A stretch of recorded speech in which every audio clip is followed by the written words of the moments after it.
안녕하세요. 엄마묵상TV의 에스더입니다. 성탄의 기쁨과 은총이 여러분들과 여러분들의 가정에 충만하시기를 기도합니다. 예수님의 육신의 부모 요셉과 마리아는요, 둘 다 다윗의 후손이며 매우 경건한 자들이었습니다. 당시 유대의 그 결혼 풍습은 약혼이라고 표현이 되지만요, 사실은 합방만 한 1년 정도를 기다릴 뿐 법적인 부부였습니다. 당시 마리아는요, 10대의 소녀로 보입니다. 왜냐하면 당시에 결혼 제도에 따르면 일찍 결혼을 했기 때문이죠. 그런데 이 마리아를 가브리엘 천사가 방문하고 이제 성령으로 말미암아 메시아를 임신할 것이라는 굉장한 소식을 듣게 되죠. 6달째 임신 기간을 보내는 엘리사벳을 마리아가 찾아갔을 때 엘리사벳이 여자 중에 복되다 하는데, 이 표현은 최상급의 표현입니다. 즉, 이 땅에 존재하는 모든 여인 중에서 네가 가장 복되다 라는 말을 하면서 마리아를 주의 모친이라고 말을 합니다. 그런데 여기서 엘리사벳이 말한 내 주의 모친이라는 말에 대해서 중요하게 생각해 볼 것이 있습니다. 마리아의 찬가에서는요, 마리아 스스로가 하나님을 내 구주라고 표현을 하면서 자신도 구원이 필요한 죄인이라는 것을 밝히고 있습니다. 그런데 안타깝게도 인류 역사에서는 마리아를 신성시하고 마리아에게 기도를 하고 복을 구하는 일들이 지금도 계속되고 있죠. 만약에 마리아가 그것을 알고 있다면 제일 먼저 무덤에서 벌떡 일어나서 그것을 손사래를 치면서 거절을 했을 것입니다. 그런데요, 특권은 항상 희생을 동반합니다. 마리아가 가브리엘에게 주의 말씀대로 내게 이루어지이다 라고 했지 않습니까? 사실 주의 말씀대로 내게 이루어지이다 라는 이 말씀은요, 30년 이후에 자신의 아들인 예수께서 겟세마네에서 피땀을 흘리시면서 기도하시는 그런 내용이 됩니다. 또한 마리아의 평생에 걸쳐서 이 말씀은 마리아에게 말할 수 없는 고통의 시간들과 함께 가는 말씀이 됩니다. 왜냐하면 구약 율법에는요, 정혼한 처녀가 불륜을 하게 되면 돌로 사형을 당하는 규정이 있었습니다. 그런데 학자들은 아마 좀 더 완화된 이혼이라는 방법으로 불륜에 대한 심판이 이루어졌을 것이다 이렇게 봅니다. 여하튼 마리아는 순교적인 신앙을 보여준 것입니다. 또한 자신의 약혼자, 사실은 남편인 요셉이 자신을 얼마나 믿어줄지 그 부분에 대한 걱정도 굉장히 컸을 것입니다. 이제 마리아는 만삭이 되었어요. 만삭이 되면요, 밤에 잘 때도 눕지도 앉지도 못하고 참 힘이 듭니다. 그런데 그런 몸을 가지고 말씀의 성취를 위해서 베들레헴에서 아이를 낳아야 되기 때문에 긴 여행을 합니다.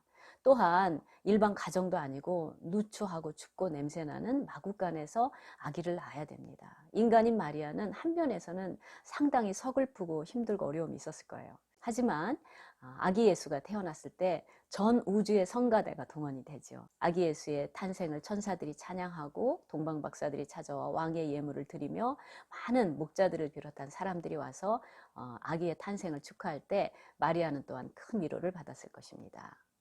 하지만 여전히 말씀대로 내게 이루어지이다, 참 그 임산부에게는 큰 어려움이었죠. 이제 마리아와 요셉이 아기를 데리고 성전에 가게 되었습니다. 그런데 거기서 시므온이라는 어르신을 만나서 섬뜩한 예언을 듣게 돼요.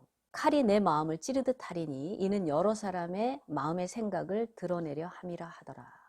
그 다음에 또한 자신의 아들 때문에 죄 없는 아기들이 헤롯 왕에 의해서 엄청나게 살해를 당하지 않았습니까? 그리고 이집트로 도망하기 위해서 황량한 사막을 건널 때도 말씀대로 내게 이루어지이다 라는 말씀은 함께 가야 됐었습니다. 자, 마리아의 고통의 최정점은 십자가 밑에였습니다. 당시 십자가의 형벌을 받을 때는요, 죄수들이 맞는 채찍에는요, 그 끝에 납이 달려서 채찍질을 당할 때마다 살점이 뜯겨 나왔다 그래요.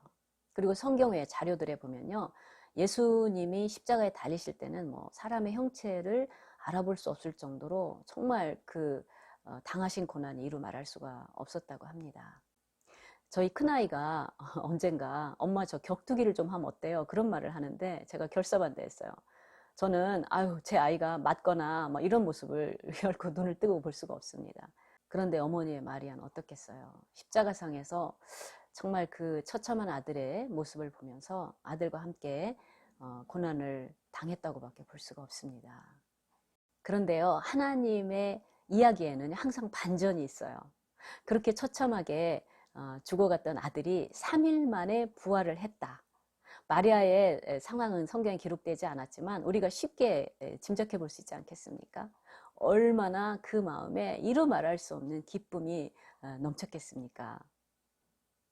하지만 이제 예수님께서 부활하시고 승천하신 모습을 본 마리아는요, 이제는 자기 아들을 떠나보내고 예수님을 메시아로 받아들였을 것입니다.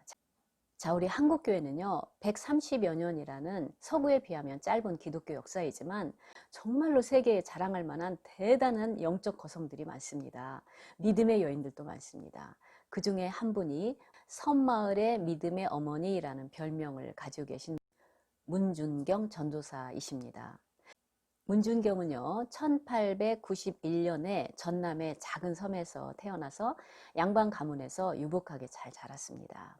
호기심이 많고 학구열이 강해서 한글을 배우고 싶었지만 당시만 해도 남존여비 사상이 굉장히 뿌리 깊었기 때문에 그렇게를 못하고 17살의 나이에 증도로 시집을 갔습니다.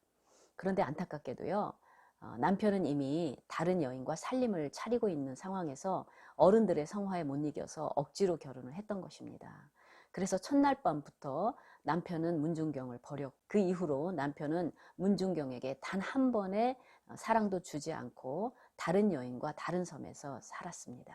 또한 동네 사람들이 남편이 바람을 피는 것은 문준경이 아기를 낳지 못하기 때문이라고 그렇게 손가락질하면서 문준경을 뒤에서 또 가십을 하고 그랬습니다. 결국 문준경은 자살을 하기 위해 바다에 여러 번 빠졌지만 다시 살아나게 되는 그런 아픈 시간들도 갖게 되었습니다.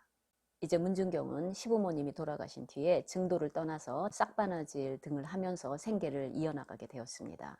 그러다가 이제 전도 부인의 전도를 받고 그리스도인이 되었어요. 시아버님이 문준경을 사랑했기 때문에 한글을 가르쳐 주신 덕에 문준경은 정말로 성경을 열심히 읽고 암송하고 묵상을 했습니다. 여러 가지 우여곡절 끝에 경성의 성서학원에 6년제인데요. 거기를 들어가게 됩니다. 어느 날은 돈이 없어서 하루 종일 밥을 굶어야 되는 어려움이 있으면서도요, 어려운 학우들을 돕고 이웃들을 섬기는 이미 성숙한 그리스도인의 모습이 되었습니다. 당시 성서학원의 커리큘럼은 3개월은 수업을 하고요, 나머지 9개월 이상은 목회 실습을 하는데 문준경은 경성에서 내려와서 신안 일대 섬들을 나룻배로 돌아다니면서요, 당시의 여성들을 아주 무시하는 문화에도 불구하고요, 정말로 열심히 복음을 전했습니다. 이 문준경의 전도 방법은요, 그 당시에 굉장히 파격적이었던 모양이에요. 찬송을 아주 잘해서 길거리를 다니면서 찬송을 여러 곡을 부르면요, 사람들이 모여들어서 박수를 쳐주고 그랬대요. 그러면 그때 딱 복음을 증거하는 것입니다. 그런 식으로 복음을 얼마나 전하고 다녔던지요, 1년이면 고무신이 9켤레씩 달아서 나갔다 그래요. 성사학원을 졸업한 뒤에는 이제 본격적으로 복음 전도사에게 뛰어들어서요, 자신이 20년을 산 증도를 포함해서 신안 일대에 70여 개 이상의 교회를 세웠다고 합니다. 또한 한국 교계를 대표하는 그러한 목회자들, 법관, 기업가들을요, 100명 이상을 길러냈다고 그래요. 이러한 문준경의 사역의 영향으로 전북 신안군의 복음화율은 35%고요. 증도의 복음화율은 거의 95%라고 합니다.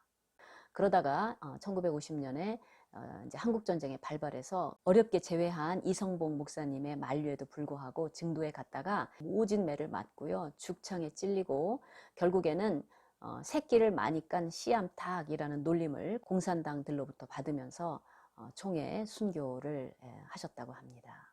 1950년 10월 5일 문준경 전도사님의 60세의 나이였습니다. 이와 같이 문준경 전도사님의 순교적 신앙은 마리아의 신앙을 닮아 있습니다. 마리아는 미천한 여인이었지만 메시아 예수 그리스도가 이 땅에 오시도록 하는 통로가 되는 큰 축복과 함께 말로 다할 수 없는 고난을 받았죠. 하지만 결국 부활의 예수님을 기뻐하면서 우리 모두에게 이 생명의 복음이 전달되도록 하는데 귀하게 쓰임받은 여인으로 영원히 기억될 것입니다. 감사합니다.